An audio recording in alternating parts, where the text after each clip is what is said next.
तो हम लोग विवेक चूड़ामणि पढ़ रहे हैं और 98 श्लोक तक हम लोगों ने पढ़ा है, 98 तक। और 98 से पहले भी उन्होंने कुछ बातों को रिपीट किया था, जैसे पंच प्राण, अंतःकरण, चतुष्टय। आप देखेंगे 95 में, 97 में रिपीट किया। मतलब उस बात को पहले इंगित किया और बाद में चल के 98 में जो है वो उसी बात को फिर से रिपीट किया कि ये जो हैं, ये वागादि पंच, श्रवणादि पंच, प्राणादि पंच, अभ्रमुखानि पंच, बुद्धि, विद्या, काम, कर्म, ये क्या है? सूक्ष्म शरीर है। आप भी अपने सूक्ष्म शरीर को ठीक ठीक समझ लीजिए, क्योंकि आगे अभी बम फोड़ने वाले हैं। अभी तक तो ये दुखद चीजें सब है, अरे ये सूक्ष्म शरीर, स्थूल शरीर। अभी बम जब फोड़ेंगे 101 श्लोक से, तो आपको समझना है कि उस बम फूटेगा तो कौन कौन मरेगा। पहले जान के रखेंगे तब तो कि कौन कौन मरने वाला है, इसीलिए पहले वो बता रहे हैं। इसको क्या कहते हैं? अध्यारोप। अभी तक ये क्या कर रहे थे? अध्यारोप कर रहे थे। ये सूक्ष्म शरीर है, ये स्थूल शरीर है, ये जागृत शरीर है, ये जागृत है, ये स्वप्न है, ये सुषुप्ति है। और बाद में बताएंगे कि ये सब कुछ नहीं। उसको क्या कहते हैं? अपवाद।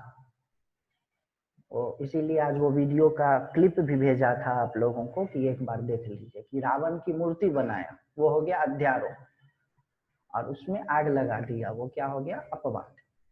तो मूर्ति बनाने में कोई प्रयोजन नहीं है, उसमें आग लगा दिया, उसमें प्रयोजन नहीं है। उससे यह बताना है कि रावण की तरह का व्यवहार मत करो, इस बात में प्रयोजन।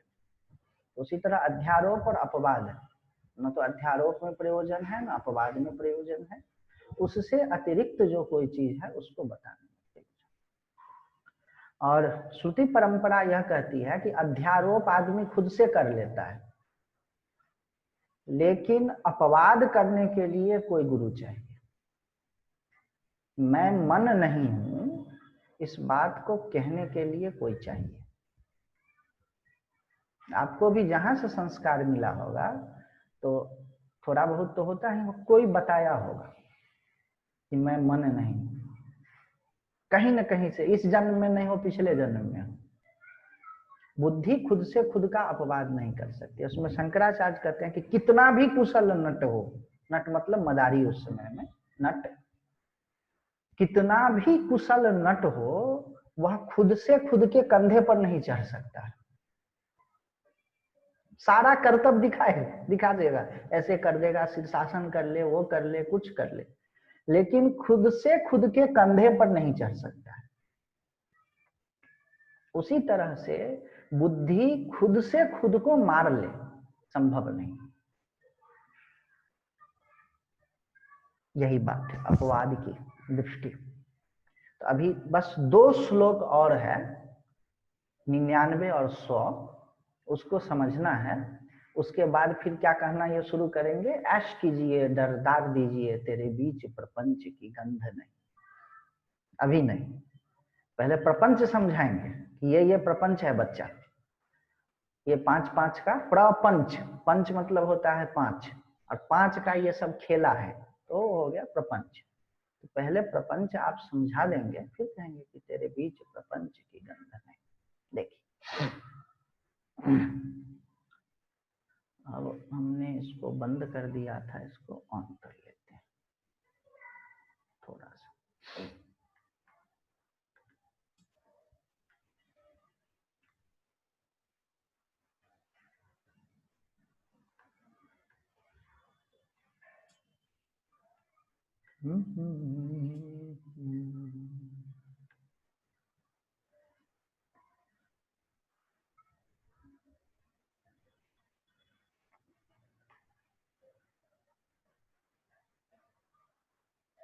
सारे लोगों को सूक्ष्म शरीर क्या है यह एकदम बढ़िया से समझ लीजिएगा। आवागमन भी सूक्ष्म शरीर का ही होता है, और सूक्ष्म शरीर का ही वो सारी चीजें जो भी, जिसको हम लोग आत्मा रूप से कहते हैं कि वो आत्मा मर गई और ऐसा हो गया वैसा हो गया, वो सब के सब जो हैं वो सूक्ष्म शरीर है।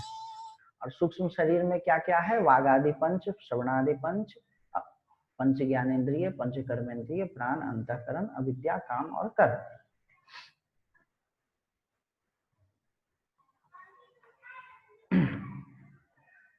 श्लोक नंबर 99।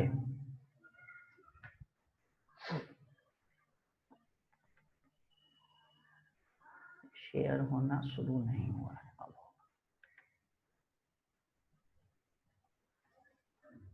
हो रहा है ना।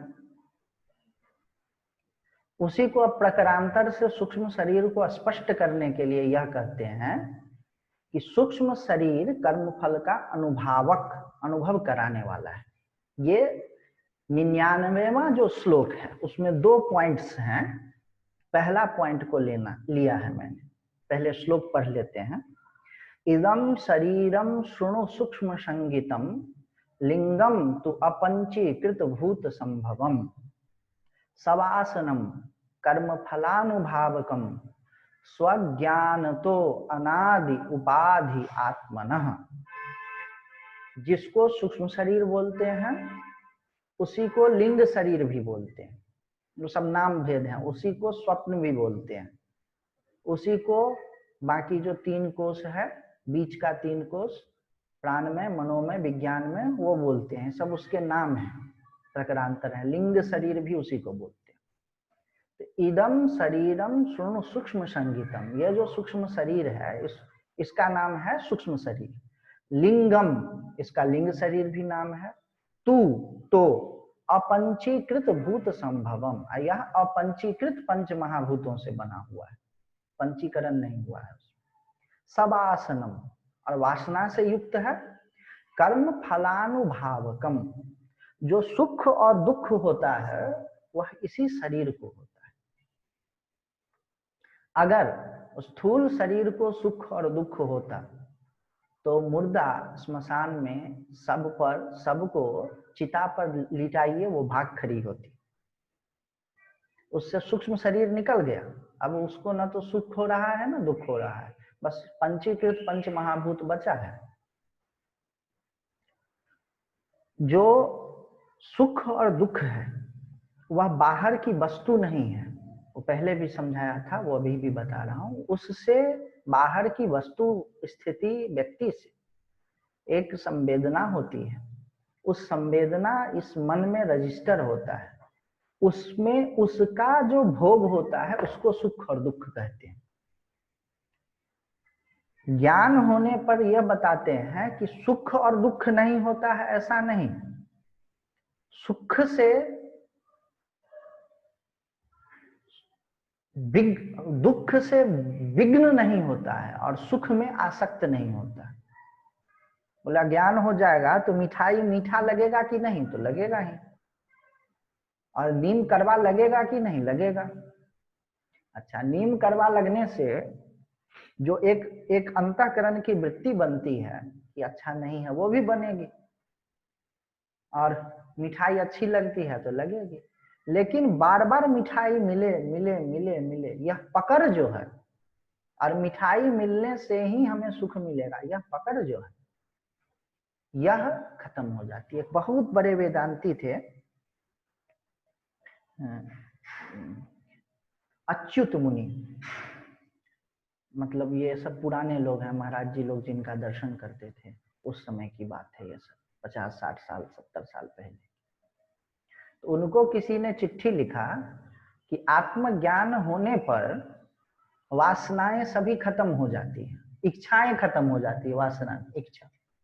तो उन्होंने पत्र का जवाब दिया कि मैं तुम्हारे घर आऊं और तुम मुझे खाना दो और मैं तुमसे 1 मिर्च मांग लूं, तो उस 1 मिर्च के कारण मेरा आत्मज्ञान खत्म हो जाएगा।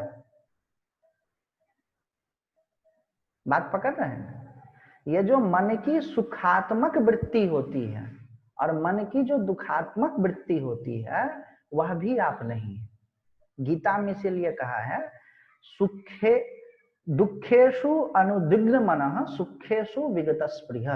दुख में उसका मन उद्विग्न नहीं होता है और सुख में उसको एकदम से आसक्ति नहीं होती। सुख और दुख की अनुभूति तो होती ही है।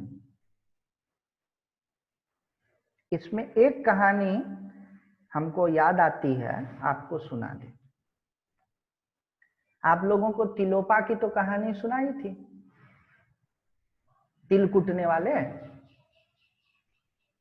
एक थे ना साधु जो तिल कूटते कूटते 24 साल में ही सिद्ध हो गए, परमात्मा को पा लिए। तो तिलोपा के चेले थे नरोपा, और नरोपा के चेले थे मारपा। तिलोपा और नरोपा जो है वो थे भारत के, और मारपा जो थे वो थे तिब्बत के। मारपा से वो परंपरा तिब्बत चली गई। उसी मारपा की ही परंपरा में आप लोग कर्मापा का नाम सुने होंगे, है ना, कर्मापा। तो सब मारपा के ही, सब तिलोपा के ही शिष्य परंपरा में है। मारपा के चेले मिलारेपा, मिलारेपा के चेले गंपोम्पा, गंपोम्पा के चेले, इस तरह से परंपरा चली है। हम लोग जो नाम कहते हैं उसमें थोड़ा सा अंतर कहते हैं। हम लोग उनको नाथ बोलते हैं और तिब्बत की परंपरा में उनको पा बोलते हैं। है दोनों सिद्ध एक ही सिस्टम चलता है। ये हम लोग के तरफ ये परंपरा भी अलाइव है। जो बिहार और बंगाल का रीजन है उसमें सिद्धों की परंपरा जो मतलब कि मिलारेपा, तिलोपा और नरोपा तक की परंपरा जो मगही भाषा है उसमें अलाइव है। ये नहीं कि तिब्बत से ट्रांसलेट वाला सिस्टम नहीं है, अलाइव परंपरा है। कम लोग हैं लेकिन अलाइव है। सिद्ध अपने को कहते हैं, वो ना तो अपने को हिंदू मानते हैं ना, वो मतलब कोई आइडेंटिटी नहीं करते हैं, आइडेंटिफाई नहीं करते। तो मारपा क्या थे? मारपा गृहस्थ थे और उनके बेटे भी थे, और उनका बेटा भी बहुत अच्छे थे और ध्यान साधना करते थे। और उनको मालूम था कि मेरा बेटा के ऊपर में मृत्यु आने वाला है। तो उन्होंने उनको मना किया था कि आप अपने बेटे को कि मत जाओ, तुम कहीं पर मत जाओ, गुफा में बैठ करके या जो भी रिट्रीट का उनका प्लेस था उसमें बैठ करके ध्यान साधना। और उनको मरना था या जो भी उनकी वो थी स्थिति थी। तो उन्होंने क्या किया, उनको मना किया लेकिन वो माने नहीं। और कहानी है कि घोड़ा पर बैठे और चले गए और उनका पत्थर से मस्तिष्क पूरा मतलब वो टूट गया और मर गए पुत्र। और उनके शिष्य थे मिलारेपा। मिलारेपा का भी नाम आप लोग कुछ लोग सुने होंगे। तो जब वो घोड़ा से निकले तो वो पीछे पीछे गए। अब वो कहानियों में तो बताते हैं उड़ करके गए, अब जो भी हुई हो बात, मैं तो मानता हूँ उन चीजों को कि वो लोग उड़ सकते थे। आप माने न माने तो भी कोई असुविधा नहीं। और उस डेड बॉडी को लाए तो मिलारेपा खूब रोते जा रहे थे। मारपा जिनका पुत्र मर गया, जवान बेटा, बहुत दुखद बात है, खूब रोए जाए। तो पड़ोसी उनका था, उसका भी कभी बेटा मर गया था। तो मारपा उसको सांत्वना देने गए थे और कहा था कि यह दुनिया जो है स्वप्न है, ड्रीम जैसा है, मिथ्या है। तो वह जब रोते हुए देखा इनको तो कहा कि आप तो हमको कहते थे कि दुनिया मिथ्या है, सपने जैसा है, और आपका बेटा मर गया तो आप रोते हैं, मत रोइए आप। तो बोले हाँ, ये दुनिया झूठी है, मिथ्या है, लेकिन इसमें पुत्र का मर जाना ऐसा सपना है जैसे मानो डरावना सपना, दुखी करने वाला सपना, इसीलिए हम रो रहे हैं। हम जानते हैं लेकिन फिर भी रो रहे हैं। तो ये जो वेदांत की दृष्टि है ना, यह समग्र चीजों को मिथ्या कहती है, टुकड़े टुकड़े में मिथ्या नहीं कहती है। जब कहती है कि दुनिया मिथ्या है तो सभी अपंचीकृत पंच महाभूत और पंचीकृत पंच महाभूत सब मिथ्या है। तो मिथ्या का मतलब वस्तु मिथ्या है वही नहीं, वस्तु का आपका जो परसेप्शन है वह भी मिथ्या है। इसको लिख लीजिए। मिथ्या का मतलब वस्तु ही मिथ्या नहीं, वस्तु का जो आपका परसेप्शन है वह भी मिथ्या है। और जो परसेप्शन कर रहा है मन, इंद्रिय आदि, वह भी मिथ्या है। इसीलिए दुख तो होगा उसको, लेकिन उससे अनुदिग्न मन, असुखेषु विगत स्पृहा, सुख में स्पृहा नहीं होगी। ज्ञानी हो जाएगा, ब्रह्मा ज्ञानी है कि नहीं, विष्णु ज्ञानी है कि नहीं, शिव ज्ञानी है कि नहीं, ज्ञानी होते हुए भी कितने बच्चे ब्रह्मा के होते रहते हैं, सभी तो उन्हीं के बच्चे हैं ना। और विष्णु सबका पालन पोषण करते हैं, दूध पिला के, दही खिला के, चॉकलेट खिला के, हॉर्लिक्स खिला के, सबका तो विष्णु ही पालन पोषण कर रहे हैं। और शिव जो है ज्ञानी है, फिर भी किसी को मार दिया, अनंत ब्रह्मांड को नष्ट करके उसका भस्म अपने शरीर पे धारण कर लिया। तो बच्चे होने से, उनका पालन करने से और उनको पूरे ब्रह्मांड का नाश करने से उनका कुछ नहीं बिगड़ता है, उनके ज्ञान में लेश मात्र भी फर्क नहीं पड़ता है। यह बात मैं इसीलिए बता रहा हूं कि कई बार धारणा हो जाती है कि ज्ञान हो जाना मतलब जड़ हो जाना, कि ज्ञान हो गई तो ऐसे करके बैठे हुए हैं और कमर की हड्डी सीधी है और न कुछ खा रहे हैं न कुछ पी रहे हैं न बोल रहे हैं, वो पत्थर हो जाना हुआ, वो तो ज्ञान का लक्षण नहीं। ज्ञानी वैसे भी हो सकता है, उसमें कोई अपवाद नहीं है, लेकिन कोई वैसे बैठा हुआ हो तो ज्ञानी ही हो, इसका कोई मतलब नहीं। और एक बात आपको सुना दे, क्योंकि साधना पद्धति में वहां से बहुत उदाहरण मिलता है, इसीलिए आप लोग एक बार सुने होंगे, कोई बुद्धा बॉय हुए हैं नेपाल में, कि एकदम से ध्यान करते रहते हैं। और उस समय में जब वो बहुत प्रसिद्ध हो रहे थे तो मैं धर्मशाला में रहता था। तो किसी लामा से या उनसे रिम्पोचे थे, उनसे पूछा गया, या ये जो प्रधानमंत्री थे उनके, उनसे किन से पूछा गया, या दलाई लामा थे, वो मुझे याद नहीं है किन से पूछा गया, कि क्या वो इनलाइटेड हो चुके हैं, क्योंकि ध्यान करते रहते हैं तो इसका मतलब मुक्ति हो गई होगी ऐसा। तो उन्होंने बोला कि वैसे नहीं होती है, हम लोग उस पर उनसे बातचीत करेंगे और उनका अंडरस्टैंडिंग देखेंगे और फिर हम लोग समझेंगे कि हुए कि नहीं हुए, वैसे केवल बैठे रहने से इनलाइटेड नहीं मान सकते। मतलब इसमें नथिंग अगेंस्ट बुद्धा बॉय, ये कहने का मतलब है कि एकदम से आप ऐसे सोचते रहें कि ऐसे बैठेंगे जब हम तभी हमको ज्ञान होगा, तो आप फंस जाएंगे, आप ऐसा मत सोचिए। और इससे आप यह समझिए कि आपके लिए इसमें किसी को पहचानने की जरूरत नहीं है, आपको अपने में देखना है कि ज्ञान का मतलब क्या है। जब ज्ञान का ठीक ठीक मतलब आप समझ जाएंगे तब वहां पर पहुंचेंगे। ज्ञान का मतलब यह नहीं कि आपको दुख नहीं हो रहा है, सुख नहीं हो रहा है, फीलिंग्स नहीं हो रहे हैं, नहीं। वो जो फीलिंग्स हो रहे हैं, आदमी उस फीलिंग के प्रति जो एडिक्शन होता है, सुख में जो एडिक्शन होता है, दुख से जो अभर्सन होता है, उससे आप बाहर हो जाएंगे। सुख दुख होगा, सुख से जो एडिक्शन है और दुख से जो एवर्सन है वो खत्म हो जाएगा। सुख दुखेशु अनुदिग्न मनः सुखेशु विगत स्पृह, गीता में आया है, इसके भाष्य में और उसमें ये कहते हैं कि ज्ञानी क्या क्या होता है, तो दुख में अनुदिग्न मन होता है। उसमें व्याख्या करते समय सब साधु लोग बताते हैं कि इसका मतलब उसको सुख होता है, सुख में वह आसक्त नहीं होता है। अच्छा, उसका मतलब उसको दुख भी होता है, लेकिन दुख में उद्विग्न नहीं होता है। ठीक, यह जो अंतःकरण की वृत्ति है, सुख और दुख, यह सब भी आप नहीं है।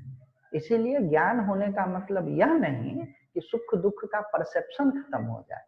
परसेप्शन में जो सत्यत्व बुद्धि है, लगता है कि सुख हुआ तो बस यही सब कुछ है, और दुख हुआ तो लगा कि अब तो मेरा खत्म ही हो गया, वह जो फूलना और चिकना है वह खत्म हो जाएगा। ये अभी बताएंगे, अभी 103 श्लोक में बताएंगे।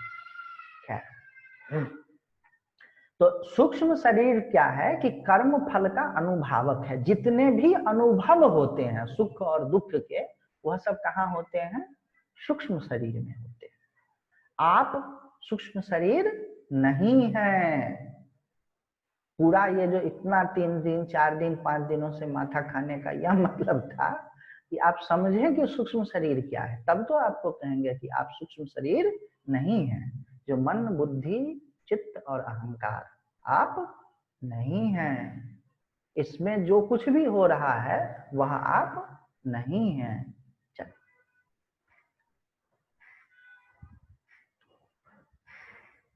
आगे देखते हैं।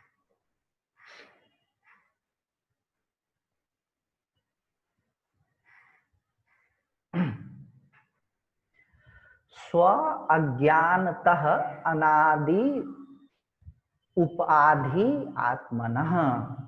स्व अज्ञानतः अनादि उपाधि आत्मनः। ये 99वां श्लोक का सबसे अंतिम ये है कि यह क्या है, सूक्ष्म शरीर क्या है, तो आत्मा की उपाधि है। उपाधि को मैंने अंडरलाइन और बोल्ड कर दिया है। क्या है? आत्मा की उपाधि है। और किस कारण से है? तो अपने ही अज्ञान के कारण है। आत्मा के अज्ञान के कारण यह सूक्ष्म शरीर जो है आत्मा की उपाधि बन गई है। तो उपाधि शब्द का मतलब आपको मालूम है, सामान्यतः उपाधि किसको कहते हैं? डिग्री को। ये बीए हैं, एमए हैं, डॉक्टर हैं, पीएचडी हैं। तो वेदांत की भाषा में उपाधि शब्द को अच्छा नहीं माना जाता है। मतलब कि कोई चीज बाहर से आई हुई है और आप में चिपक सी गई है, चिपकी नहीं है, चिपक सी गई है, उसको उपाधि कहते हैं। उपाधि का भी लोक भाषा में भी यही मतलब होता है कि बीए पना जो है, या एमए पना जो है, या पीएचडी पना जो है, या डॉक्टरेट पना जो है, यह बाहर की चीज है और आप में लगी हुई है, अटैचमेंट, एड ऑन है। आपका असली हाँ हाँ लेबल ना, हाँ हाँ अभी डेजिग्नेशन। हाँ, एक कोई चीज है जो चिपकी हुई सी है। अब उपाधि को समझने के लिए आपको आज एक ये भेजा था टीजर टाइप की चीज। तो देखिए, आपको मैं यह समझा दूं तब फिर आप लोग एकदम से देखिए माथा अब एकदम खुल जाए। क्या लिखा है? अवच्छेदक। इसको मैं भेज भी दूंगा सबको। देखिए, वेदांत में क्या कहते हैं कि सभी कुछ ब्रह्म ही है, चैतन्य ही है। तो घोड़ा गधा से क्यों अलग दिखता है? जब सभी कुछ ब्रह्म है तो घोड़ा गधा से क्यों अलग दिखता है, या घोड़ा गाय से अलग क्यों दिखता है? इसका कारण बताते हैं कि घोड़ा का अवच्छेदक और गाय का अवच्छेदक दोनों अलग अलग हैं, इसीलिए घोड़ा गाय से अलग दिखता है। अवच्छेदक का मतलब क्या हो गया? ये आकाश है, इस आकाश में मैंने ये कपड़ा यूं डाला। अवच्छेदक का मतलब उसको ढांक लिया, तो यह आकाश कपड़े जैसा दिख रहा है। अवच्छेदक का मतलब ढांप लेना, अवच्छेदक का मतलब घेर लेना। तो इस आकाश को देखिए, यहां भी आकाश है, मेरी उंगली देखिए, और यह कपड़ा जहां है वह भी आकाश है। लेकिन इस आकाश को इस आकाश से अलग करने वाला क्या है? यह कपड़ा। गाय घोड़ा से अलग क्यों है? क्योंकि गाय में गाय पना है और घोड़े में घोड़ा पना है, इसीलिए गाय घोड़े से अलग है। यह जो गाय पना है और यह जो घोड़ा पना है, यह क्या है? अवच्छेदक। संस्कृत में उसको बोलते हैं गोत्व, अश्वत्व। भाई गाय घोड़े से अलग क्यों है? दोनों को 4 पैर है, दोनों को मुंह है, दोनों को पूंछ है। विशेषता क्या है? एकदम ठीक ठीक विशेषता आप बोले तो बोलेंगे कि गाय में गोत्व नामक गुण है, गाय पना नामक गुण है, और घोड़े में घोड़ा पना नामक गुण है, अश्वत्व है। इसीलिए गाय घोड़े से अलग है। अब देखिए, यह जो अवच्छेदक होता है यह 3 तरह का होता है। मैं देखिए, इसको पढ़िए। इसमें 3 प्रकार होते हैं, शुरू से अंत तक एक बार पूरा पढ़ जाइए। एक होता है विशेषण। अवच्छेदक क्या होता है? एक चीज को दूसरे चीज से अलग करने वाला जो गुण है उसको अवच्छेदक कहते हैं। ठीक है? अब यह 3 प्रकार का होता है। 3 प्रकार का देखिए, विशेषण हो भी और अन्वित भी हो।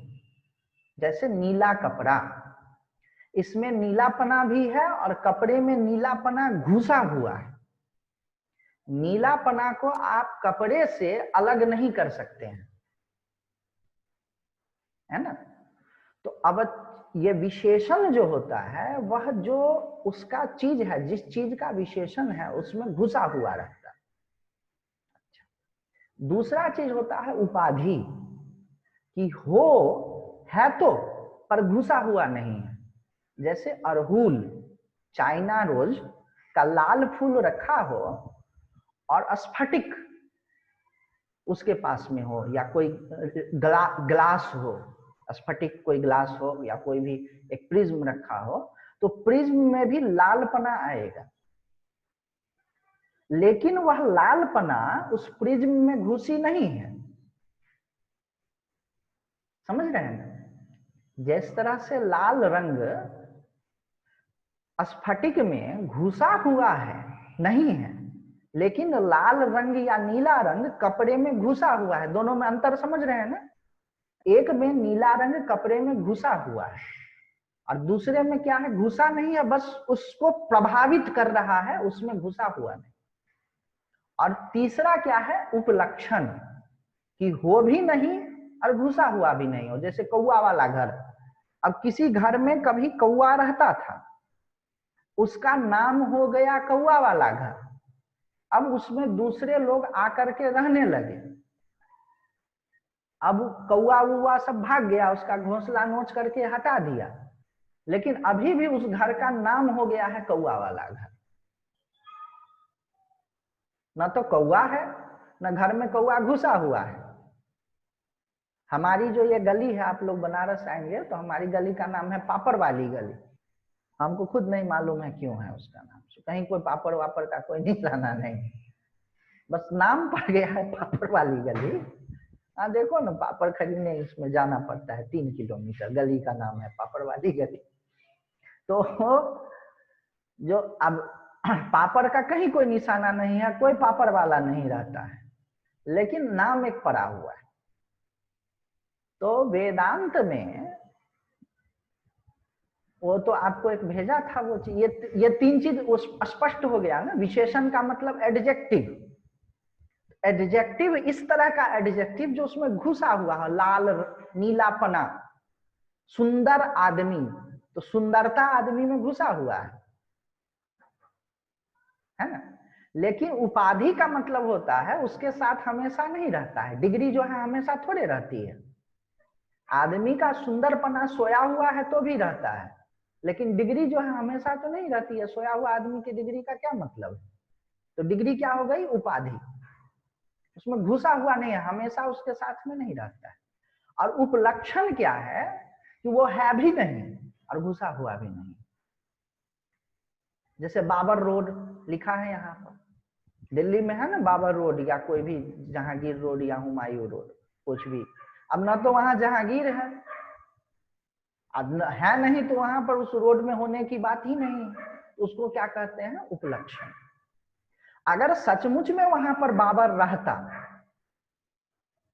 ठीक है, तो उसको क्या बोलते, उपाधि बोलते। जैसे राष्ट्रपति भवन, तो राष्ट्रपति भवन में राष्ट्रपति रहते हैं, घुसे हुए नहीं रहते हैं। भवन और राष्ट्रपति एक साथ नहीं है, तो राष्ट्रपति क्या है, उस भवन की उपाधि है। और विशेषण राष्ट्रपति भवन का अगर विशेषण कहना हो तो कहेंगे पत्थर वाला घर, वो पत्थर का बना हुआ है ना, तो वो पत्थर वाला भवन, तो ये पत्थर वाला जो है उसका विशेषण है। ठीक है। अब हम लोगों को क्या करना है, यह समझना है कि यह जो चैतन्य है, यह जो आत्मा है, इसका सूक्ष्म शरीर जो है विशेषण नहीं है, और इसका वस्तुतः इसका उपाधि भी नहीं है।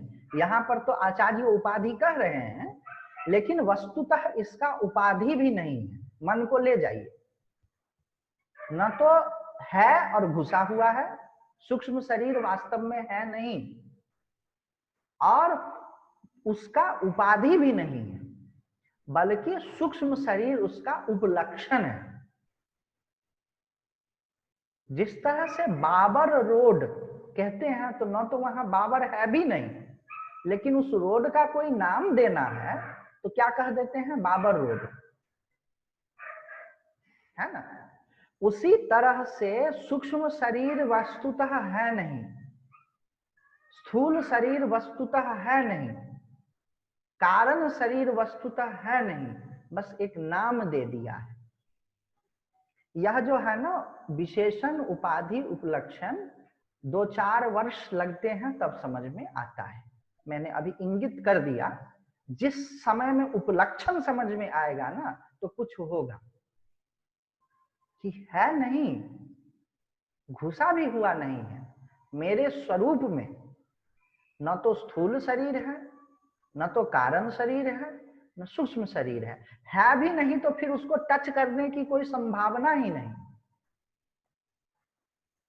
अस्पर्श स्थूल शरीर और सूक्ष्म शरीर हमारी जो असली में सत्ता है, हमारा जो आपा है, हमारा जो होनापन है, उसको टच भी नहीं कर सकती।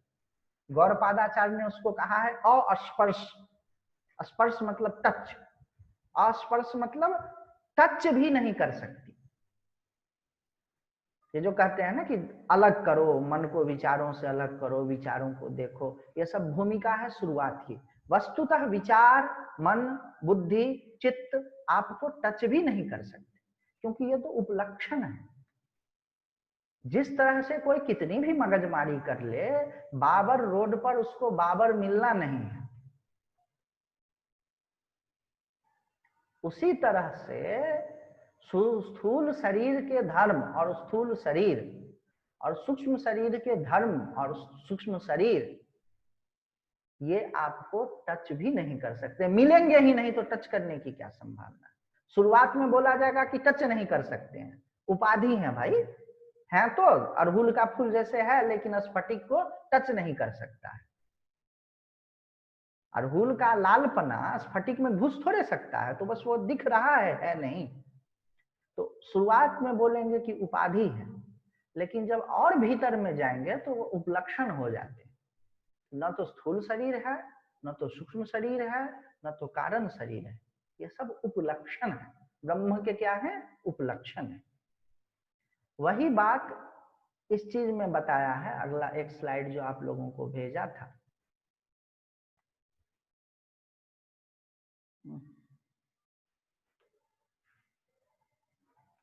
ठीक करता है,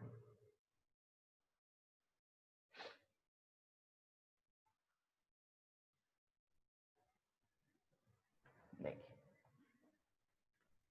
ये भेजा था ना आप लोग, वेदांत का प्रश्न। अज्ञान, अज्ञान मतलब अज्ञान और अज्ञान से कल्पित जितनी भी चीज है। अज्ञान मतलब अविद्या, अविद्या से ही पंचीकृत महाभूत होता है, और पंचीकृत महाभूत होता है मन, बुद्धि, चित्त, अहंकार, सभी चीज तो अज्ञान से ही होते हैं। तो वही कह रहे हैं कि अज्ञान, अज्ञान में उसके सारे अज्ञान और अज्ञान के बाल बच्चे। अज्ञान के बाल बच्चे कौन कौन हो गए? सूक्ष्म शरीर और स्थूल शरीर। अज्ञान क्या हो गया? कारण शरीर, जो आएगा अभी। अब आपकी बेवकूफी के कारण ही स्थूल शरीर बना है, और आपकी बेवकूफी के कारण ही सूक्ष्म शरीर बना है। तो वही कह रहे हैं कि अज्ञान और उसके बाल बच्चे, ब्रैकेट में समझ लीजिए, जीव की विशेषण है या उपाधि है या उपलक्षण है। विशेषण है मतलब कि जिस तरह से लाल रंग कपड़े में घुसा हुआ है, उसी तरह से स्थूल शरीर, सूक्ष्म शरीर, कारण शरीर आप में घुसे हुए हैं। अथवा उपाधि है मतलब जिस तरह से स्फटिक में लाल रंग दिखता है उस तरह का है। अथवा उपलक्षण है, जैसे बाबर रोड पर बाबर नहीं मिलता है, बाबर रोड में कहीं पर बाबर नहीं है, न तो मिलता है न रोड में घुसा हुआ है, उस तरह का। इसका उत्तर क्या देते हैं? वेदांत के प्राथमिक स्कूल में, मतलब कि नर्सरी में, विद्यार्थियों को पढ़ाया जाता है कि अज्ञान जीव का विशेषण है और माया ईश्वर का विशेषण है।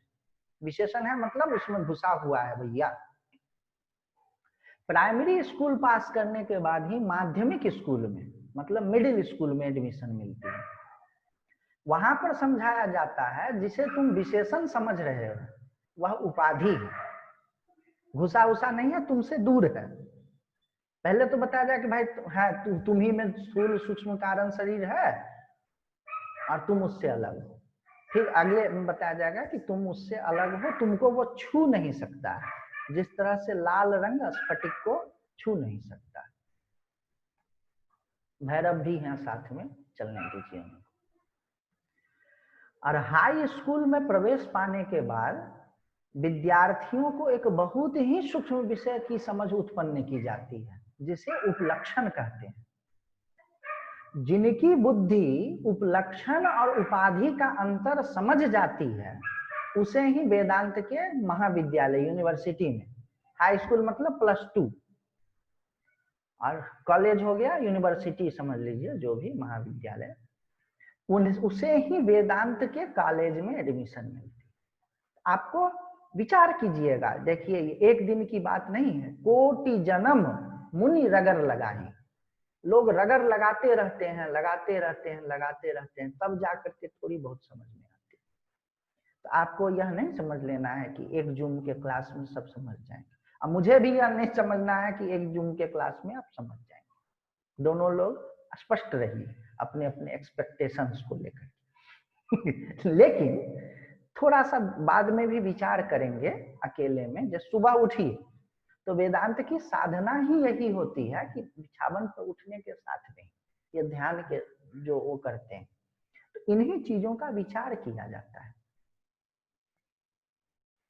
वो जो मन का स्थिर होना है, समाधि समाहित होना है, वह उसका फल है। जैसे कि आपने चावल को ले लिया और कहें पको पको पको पको पको, नहीं पकने वाला है। उसका तरीका क्या है कि आग जलाइए, उसमें पानी डालिए और उस पर डाल दीजिए, अपने आप वह पक जाएगा। उसी तरह निर्विचार, निराकार, निर्द्वंद होने का यह तरीका है। तो खाली समय में जब बैठिए, जिसको आप स्पिरिचुअल प्रैक्टिस कहते हैं, तो जो सब चीज आप लोग करते जा रहे हैं उसको तो आप करिए, लेकिन थोड़ी थोड़ी देर इसका भी विचार किया कीजिए। ये सब आपके ही बारे में ये सब चीजें हैं। देखिए वेदांत का जो ध्यान होता है ना, वो इसी तरीके से होता है। अकेले में बैठ करके जो पढ़ाया है उसका विचार कीजिए। आदमी के मन में कई धारणाएं बनी होती है कि ये तो क्लास है, ये तो मतलब कि एक ज्ञान वाली चीज है, और मेडिटेशन कुछ और है, जहां पर आप निर्विचार होने की कोशिश करते हैं या माइंडफुल होने की कोशिश करते हैं या कोई जप आदि करते हैं। तो मैं उसका विरोध नहीं कर रहा, उसको भी कीजिए, लेकिन इसको भी, इस विचारों को भी, इस तरह के विचार को भी आप एक स्पिरिचुअल प्रैक्टिस मान करके 5 मिनट 10 मिनट अकेले अकेले में विचार कीजिए। नोट्स ले लिया बैठ करके, वो कर लिया। इसमें जो तिब्बत की परंपरा है वो बड़ा स्पष्ट है। वो कहते हैं कि मेडिटेशन 2-3 तरह का होता है। उसमें एक कहते हैं एनालिटिक मेडिटेशन, और एक बोलते हैं one pointed meditation. Analytic meditation क्या है कि उसकी विचार की जाती है। मेडिटेशन जो ध्यान है, जो स्पिरिचुअल प्रैक्टिस है, it doesn't always mean one pointedness, it doesn't always mean mindfulness. और जो वो परंपरा है, तिब्बत की जो परंपरा है, और जो सिद्धों की परंपरा है, और हम लोगों की जो परंपरा है, उसमें एनालिटिक मेडिटेशन को जो विचार किया जाता है उसको बड़ा महत्व दिया जाता है। उसको कहा जाता है कि ये ज्ञान उससे, वो जब हमने सुना पहली बार कि एनालिटिक मेडिटेशन टाइप की भी कोई चीज होती है, मैं तो वहीं सो गया, एकदम मतलब रिलैक्स हो गया। क्योंकि मैं तो दिन रात एनालाइज करते रहता था, और किसी ने सिखा दिया था कि आप निर्विचार होइए, वह मेडिटेशन है। समझ रहे हैं बात को? कहीं से पढ़ लिख लिया था, ये सब 15 साल पहले की बात है।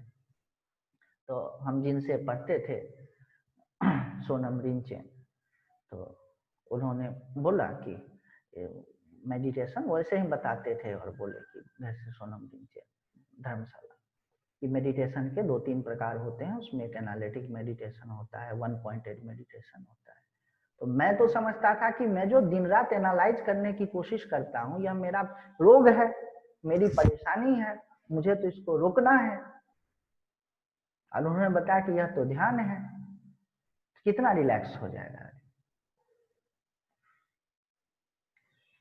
तो यही बात है, जब तक थोड़ा थोड़ा देर 5 मिनट 10 मिनट 5 मिनट 10 मिनट जो कुछ भी आप करते आ रहे हैं उसके अलावा अपने नोट्स लेकर के बैठिए स्थिर होकर के और इन चीजों पर विचार कीजिए।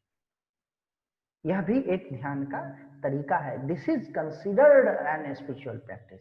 और वेदांत में तो विचार जो है उसको तो बहुत बहुत महत्व दिया गया है।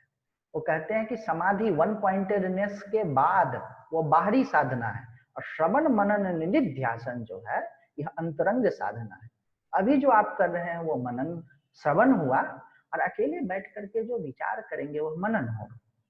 और विचार करते करते अपने आप एक किसी निष्कर्ष पर पहुंच जाएंगे तो निधिध्यासन होना शुरू हो जाएगा। और श्रवण मनन निधिध्यासन यह क्या है? साधन। यह भी साधन ही है। और उस श्रवण मनन निधिध्यासन के बाद कुछ होगा, वह है ज्ञान। मैं जो बोल रहा हूं यह ज्ञान नहीं है, यह श्रवण है। फिर मनन कीजिए, फिर निधिध्यासन कीजिए। किसी किसी को श्रवण के साथ ही मनन होने लगता है और मनन के साथ ही ध्यान लग जाता है। वो निधिध्यासन के बाद कुछ होता है, वह जो है वह ज्ञान है। अभी तो आप इंफॉर्मेशन ले रहे हैं, ठीक है, लेकिन यह इंफॉर्मेशन बहुत वाइटल चीज है।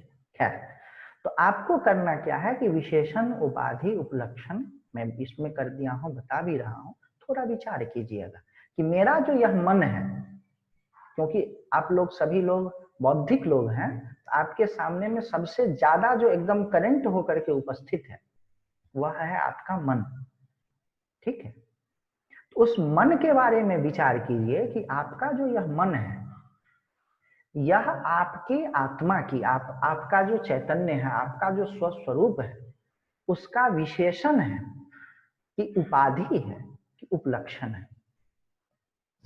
यह चैतन्य स्वरूप जो आप हैं असली में, उसमें घुसा हुआ है यह मन, कि उसमें छलक रहा है यह मन, उसमें रिफ्लेक्ट हो रहा है यह मन कि मन है ही नहीं। इसका विचार कीजिए, निष्कर्ष पर मत पहुंचिए, विचार कीजिए। और जब विचार करेंगे ना तो होते होते पहले तो दिखेगा कि मन घुसा हुआ है, फिर दिखेगा कि मन रिफ्लेक्ट हो रहा है। मन और जो आपका अपना होनापन है उसके बीच में देयर इज ए गैप, और मन का फंक्शन अलग चल रहा है और आपका फंक्शन अलग चल रहा है। आप अलग हैं उससे, जिस तरह से स्फटिक से लाल फूल अलग है। और फिर और थोड़ा सा विचार करेंगे और गहरे में जाएंगे तो आपको यह अनुभूत हो ही जाएगा कि मन है नहीं।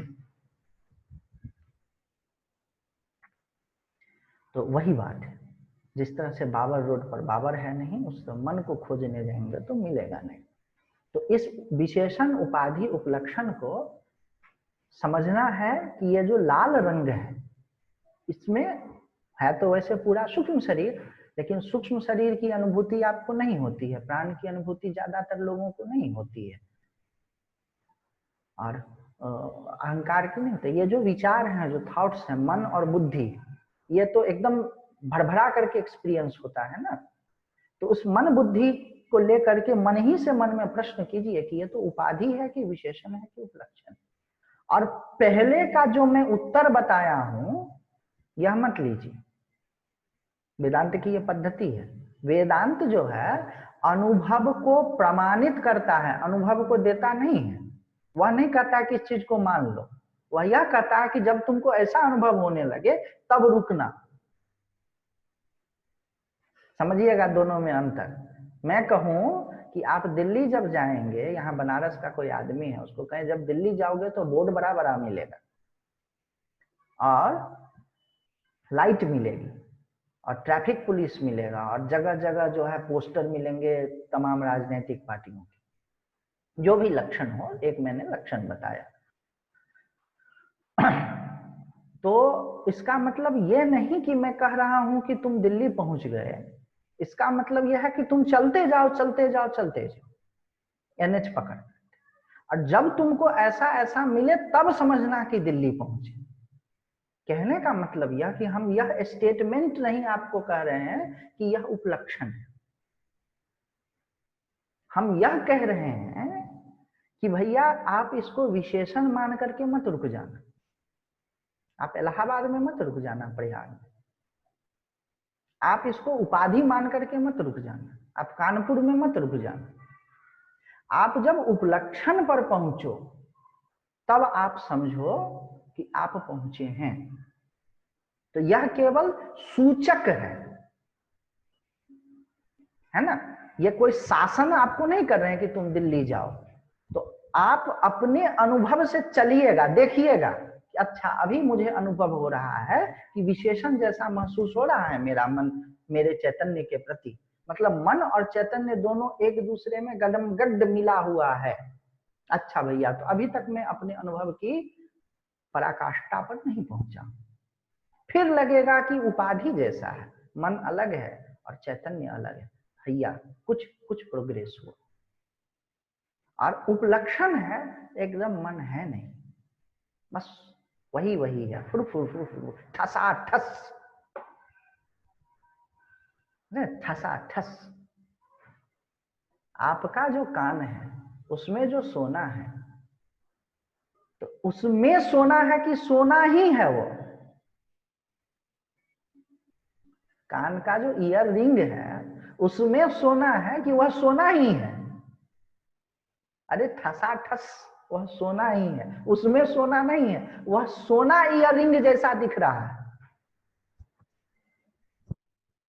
उसी तरह से इस पूरे जगत में आप में परमात्मा नहीं है, परमात्मा में आप दिख रहे हैं।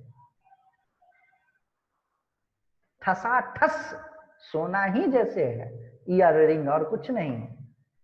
उसी तरह यह परमात्मा ही है, उसमें ठसा ठस परमात्मा है, उसमें जो है आप रिफ्लेक्ट हो रहे हैं।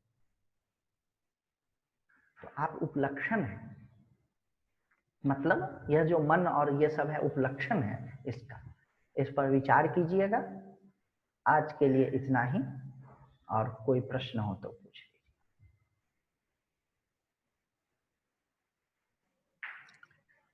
आदित्य जी प्रणाम। प्रणाम। ये सब और अगर परमात्मा ही परमात्मा है तो फिर हमें अच्छे बुरे लोग, असुर वृत्तियों वाले, सुर वृत्तियों वाले, ऐसे ऐसे क्यों आभास होता है फिर? और बहुत से लोगों को होता है सेम आभास, तभी हम लोग सब एक बात करते हैं कि देखो ये ऐसा है, वो ऐसा है। चाहे मिनिस्टर हो, चाहे पॉलिटिकल लीडर हो, रिलीजियस लीडर हो, चाहे फैमिली में कोई हो, तो ऐसा क्यों लगता है? अगर सभी जो परमात्मा है उसमें कुछ चीज दिख रही है तो ऐसा क्यों होता है फिर? रामतीर्थ स्वामी से यही प्रश्न पूछा गया कि अगर सब ईश्वर है तो बुरा कौन क्यों होता है? तो उन्होंने जवाब दिया था कि अगर ईश्वर अच्छा है तो बुरा कौन है? ईश्वर को आप अच्छा मत समझिए, जो अच्छा और बुरा आपको दिख रहा है सब ईश्वर ही है। भगवान दुष्ट नहीं है क्या? जो परमात्मा है वही दुष्ट है। भाई राम और रावण दोनों वही है। इट्स नॉट गॉड वर्सेस शैतान। जो राम को प्रकाशित कर रहा है और जो रावण को प्रकाशित कर रहा है, दोनों वही है। मतलब रामतीर्थ का यह कहना था कि किसी ने कहा था, प्रश्न अब याद है ठीक से, कि भगवान God is good, God is goodliness, मतलब ईश्वर अच्छा है। तो रामतीर्थ स्वामी ने कहा था कि ईश्वर अगर अच्छा है तो बुरा कौन है? मतलब जो अच्छा है वह भी ईश्वर है और जो बुरा है वह भी ईश्वर है। ईश्वर का मतलब प्रकाशक, लाइट। जिस तरह से सूर्य की रोशनी है उसमें कमल भी दिखता है और कीचड़ भी दिखता है, उसी तरह परमात्मा जो है ना वह बैकग्राउंड है सब चीजों का, उसी में अच्छा और बुरा दिख रहा है। फिल्म का जो पर्दा है उसको न तो विलेन से दुश्मनी है, न हीरो से उसको प्रेम है, बल्कि हीरो और विलेन उसी पर्दा पर खेल रहे हैं। उसी तरह यह जो परमात्मा है ना, यह ग्राउंड है। उसको महाराज जी बहुत कर सर्वापवाद भूमि, आगे समझाएंगे वो, जब शून्यवाद का से ऊपर जब जाएंगे तब कहेंगे सर्वापवाद भूमि। बाप रे, शब्द में इतना बल है ना, नहीं भी समझ में आता है तो भी पियर्स कर जाता है। सभी अपवाद की भूमि है, सब चीज जहां पर से हटा लीजिए उसका वो ग्राउंड है। तो जिसको आप अच्छा और बुरा कह रहे हैं यह आपकी परसेप्शन मात्र है।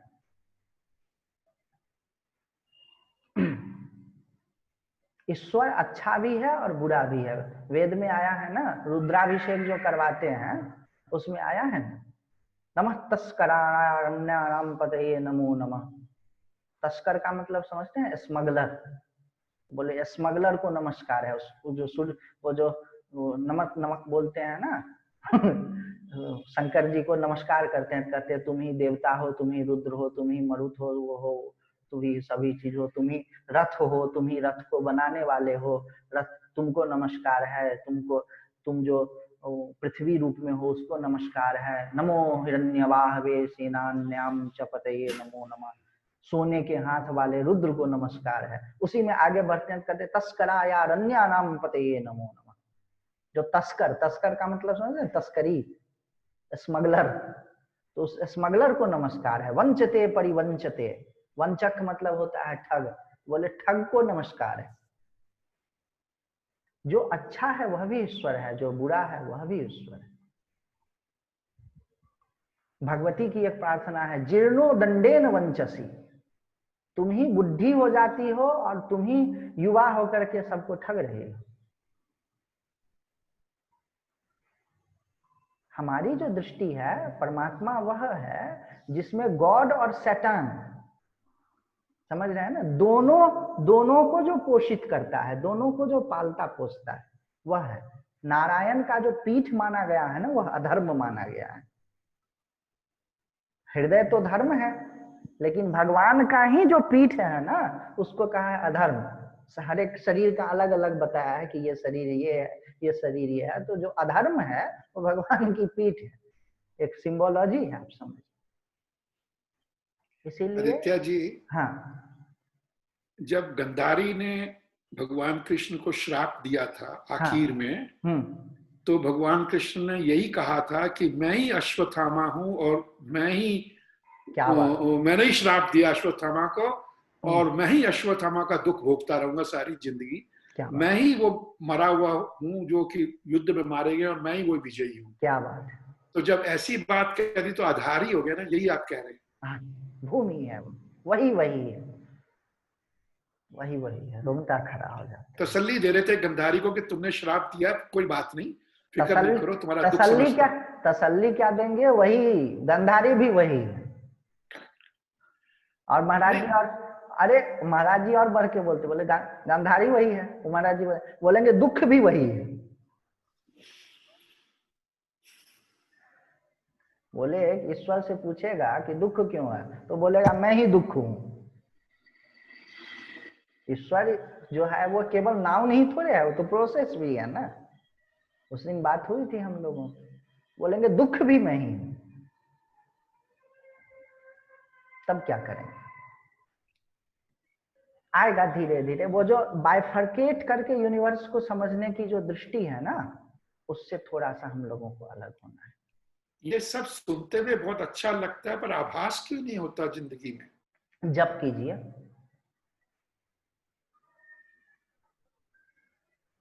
बताएंगे, होगा धीरे धीरे होगा। आपकी आवाज मीना जी नहीं आ रही है, आप म्यूट हैं।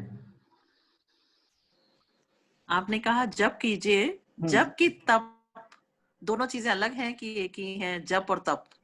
तप मतलब होता है दुख को सहना, जो गर्मी होती है ना उसको बर्दाश्त करना, उसको तप। हाँ, तो तप का मतलब होता है। तो जप करते करते ही, जप भी तप का एक स्वरूप है। ये जो बैठ करके सुन रहे हैं यह भी एक तपस्या है। ये जो टीवी में कुछ देखते बढ़िया प्रोग्राम, तो ये सभी तप के स्वरूप हैं। तप का स्वरूप में एक जप भी है। वो बताएंगे वो सब आगे, जब वो उसका ध्यान पद्धति आएगा और उसका उपासना आएगा और कर्म आएगा तभी। वही बात है ना, अभी योग्यता हम लोगों में नहीं है, अधिकारित्व तो नहीं है। तो दूध तो पी रहे हैं लेकिन उसका पूरा लाभ नहीं मिल रहा है। और अधिकारी जब हो जाएंगे तो उसका लाभ मिलने लगेगा। तो कम से कम एक बार पहले तो समझ लें कि क्या मामला मसाला है, कि सुनने में तो अच्छा लग रहा है लेकिन होता नहीं है। क्यों नहीं होता है? तो अंतःकरण अभी चित्त शुद्धि नहीं हुई है। पहले बताया था ना, चित्त शुद्धि, चित्त एकाग्रता, और जो उसका अधिकारी है उसमें सारे लक्षण बताए थे ना, मुमुक्षुत्व और समाधि, सटक संपत्ति और विवेक और वैराग्य। वो जब ठीक ठीक पूरा हो जाएगा तो एक बार कोई कहेगा और खटाक से वो हो जाएगा। तो उसको भी दूर करना है। जो वेदांत पढ़ करके अब मन नहीं है, शरीर नहीं है तो कुछ मत करो, कुछ नहीं, वो सब हम समेट करके धीरे धीरे बताएंगे। जो जो प्रकरण जैसा जैसा आएगा वैसा वैसा बताना चाहिए। प्रकरण को छोड़ करके करने से नहीं होता। सब इस विवेक चूड़ामणि में सब आ जाता है। और कोई प्रश्न आज के लिए? बस एक दो बार और थोड़े एग्जांपल्स देके, जो विशेषण, उपाधि, अवलेषण जो आप बोल रहे थे, एक दो बार और एग्जांपल देके, बाबा रोड वाला जैसे दिया, हाँ, या राष्ट्रपति भवन, ऐसे थोड़े और एग्जांपल, रियल लाइफ एग्जांपल, हाँ, कोई थोड़ा देके एक बार और उसको टच कीजिएगा इस टॉपिक को, क्योंकि हाँ, ये थोड़ा डीप है, डीप है। हाँ, एकदम डीप है, एकदम डीप। इसको कल हम लोग फिर करते हैं। ये बैटरी जो है ना वो जा रही है। ठीक है।